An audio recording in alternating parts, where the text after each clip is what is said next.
So yung kumusta kayo mga padreng? Welcome back to my channel. Problema mo ba yung ayaw magkarga ng inyong battery? Nahirapan po kayo mag-troubleshoot? So sa araw na ito, yan ang ituturo ko sa inyo. Mas pinadaling mag-troubleshoot ng battery ayaw kumarga. So kalimitan po kasi pag ayaw magkarga ng battery, kalimitan sinasabi nila sira yung regulator. So yan ang pag-uusapan natin tungkol sa ating regulator. So, meron ako ditong lumang regulator. Tsaka bago. Ito. TTGR. So, kalimitan yung mga nag-full wave. So, ito yung ginagamit yung limang wire na yan. So, ipapaliwanag ko muna sa inyo yung kada wire. So, itong kulay pink natin mga padreng. Ito yung ating sa charging. Yung yellow naman, ito yung ating light coil. Yung green, ito naman yung ating negative. Yung black, input, kailangan mapasukan ng positive to para hindi lumobo yung ating battery. Ito naman kulay red, ito yung output papuntang battery para magkarga. So once na putol to, hindi siya magkakarga. So sa pag-troubleshoot ng regulator padreng, may ituturo ako sa inyo na pinakamadaling paraan para matrace natin kung ito ay good pa ba o hindi na. Etong lumang regulator na to mga padreng, galing to sa TMX 125. Ang naging issue ng kanyang motor, walang busina, walang flasher, wala ding headlight. Tapos laging low bat yung kanyang battery kahit kabibili lang. So meron tayong sample dito bago. Ipagkukumpara natin kung paano natin malalaman kung sira na. So wag na nating patagalin at tirahin na natin yan.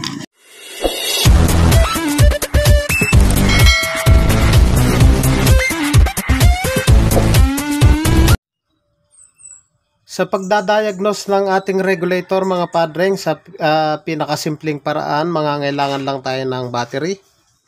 Mangangailangan tayo syempre ng regulator. So meron tayong lumang regulator. Ito, sira na to. Ayaw na magkarga. Walang headlight, busina, flasher. So ito yung pinalitan natin. So may bago naman tayo ditong regulator. So ipapakita ko sa inyo yung kaibahan ng good pa sa hindi good. So saan ba tayo magsisimula? Sa good o sa no good? So siguro mga padreng, simulan na muna natin sa good na regulator. O tabi na muna natin to. So syempre kailangan din natin ng test light. So ito, mangangailangan tayo ng test light para ma-troubleshoot natin. So simulan na muna natin dito mga padreng. Yung green, ground. Yung yellow, light coil. Ito, wag nyo nang pansinin yung black. Input to. Kailangan mapasukan ng positive supply o ng accessories ng ating mga motor. Itong pink, ito naman yung charging. Yung red, ito yung papuntang battery. So, ang gawin lang natin, mapapansin nyo rito, positive to. Ito, negative. So, itap lang natin to.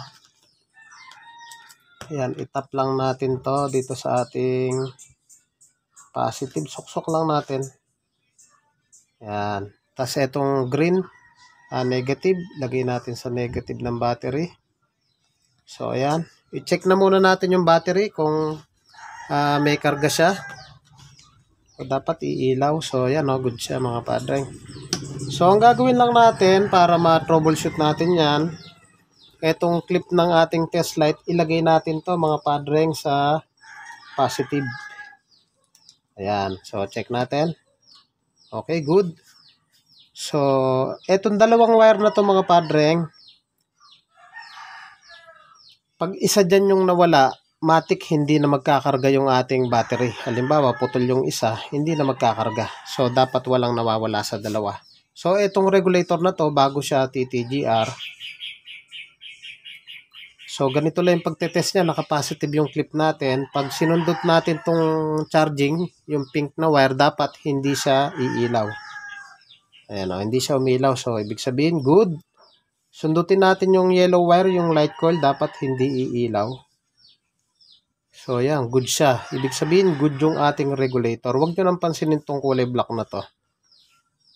Input yan eh. Ito output papuntang positive ng battery. So, ulitin ko lang. Naka-positive yung ating clip. Sundutin natin yung ating yellow. Dapat hindi ilaw. Yung pink, dapat hindi ilaw. So, pag ganyan yung kondisyon mga padreng, good pa yung ating regulator. So, paano nga ba natin malalaman kung no good na yung ating regulator? So, eto nga, no good na to. Hindi na siya kumakarga, laging lobat. So, gawin lang natin, lagyan lang natin ng wire dito sa positive tsaka sa negative. Kasi medyo maikli siya eh. So, kabitan ko na muna ng wire. Kabitan muna natin yung kulay red. So, sundan nyo na lang po itong video mga padreng. So, ayan yung ating red. Kabitan na rin natin yung ating negative, yung kulay green. Lagyan na rin natin ng kapirasong wire. So, ayan. Bitin kasi mga padreng. Kaya napaka-importante po pag nagagawa kayo, tinatabi nyo yung mga sirang pyesa para maikumpara nyo yung luma sa bago. So, bali ang kailangan nating wire yung yellow tsaka yung pink. So, etong positive, ilagay natin dito sa positive ng battery. Lagay ko muna. Ayan. Suot lang natin. Mga padreng, kung taga Bataan po kayo at nais nyo magpagawa, pasyalan nyo lang po ako dito sa Pulo Hermosa, Bataan. Tabi lang po ako ng tulay. So, ito yung kulay green natin. Negative. Ayan, shoot lang natin. Ayan, ganyan lang. Tapos yung clip natin, lagay natin uli sa positive. So, ito kanina mga padreng, nung tinest natin yung pink tsaka yellow, hindi siya umiilaw. So, dapat hindi iilaw yon. Once po na may umilaw po sa dalawa na yan, naka-positive yung clip natin, sira na po yung ating regulator. So, ayan, i-try natin mga padre kung ano mangyayari dito. So, naka-positive tayo. Check muna natin yung ayan yung ground. So, ayan good. So, sundutin natin yung kulay pink. Dapat to hindi iilaw. Ayan. Good yung ating pink. Pero sabi ko nga po sa inyo, isa man yung masira dyan sa dalawang wire na yan, hindi na siya magkakarga. So, dapat hindi iilaw. So, eto mga padreng, kapag umilaw to, sira yung ating regulator. Ayan pansinin nyo po. Umilaw po siya. Dapat hindi iilaw yung mga padreng, ibig sabihin. May shortage na po dyan sa loob. Ayan dapat ganito, hindi iilaw. So, nasundan nyo po ba mga padreng? So, itry uli natin yung bago. So, ito po yung bago, yung pula positive. Ayan, ganyan lang natin. Tapos, yung kulay green negative. So, ayan. So, tingnan nyo po yung clip natin, i-positive natin. Sundutin natin yung pink, dapat hindi iilaw. So, good. Yung kabila. Ayan. Mga padreng, ito yung pinakamabilis na paraan para ma-troubleshoot natin yung ating regulator. Kung good pa ba yan o no good na. Kaya kung halimbawang ayaw magkarga ng inyong battery, nawawala ng busina, flasher, headlight. So, tanggalin nyo po to. Kumuha lang kayo ng battery tsaka test light. Malalaman nyo po yan kung sira na. Mga padreng, sana nagustuhan nyo po yung ating napakaikling tutorial. Kahit kung bago ka pa lang sa akin channel, huwag nyo pong kalimutan na paki-like, paki-share, paki-subscribe na rin po. Paki-hit yung notification bell para updated po kayo sa mga videos na ilalabas ko. So, thank you po sa inyo. God bless at mabuhay po kayo.